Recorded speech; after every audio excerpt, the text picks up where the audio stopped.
एक की किस्मत में हुजूर ने इज्जत लिखी। कहा बाप राजी हो गया तो रब राजी हो गया। फरमाया माँ के कदमों के नीचे जन्नत, बहनों की बेटियों की परवरिश जो करके आएगा मेरे साथ जुड़ के उंगलियों की तरह जन्नत में जाएगा।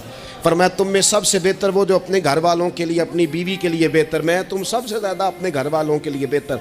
फरमाया पड़ोसी से उसने सलूक करने वालों याद रखना कि इसके तो हक इतने ज़्यादा हैं कि डर है कि कहीं विरासत में शामिल ना कर दिया जाए।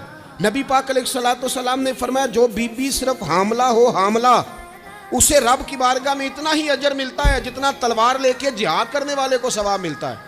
और जब उसके यहाँ बच्चे की विलादत होती है अल्लाह उसे शहीद जितना दर्जा देता है। और जब वो बच्चे को दूध पिलाती है तो एक एक घूंट के बदले रब गुलाम आज़ाद करने का सवाब अता करता है। या रसूल अल्लाह इसी की सिर्फ शान है? फरमाया नहीं नहीं, आदमी के बाल सफ़ेद हो जाएं, मोमिन मुसलमान सफ़ेद बालों वाला, अगर तुमने उसकी इज्जत की तो समझ लेना तुमने अपने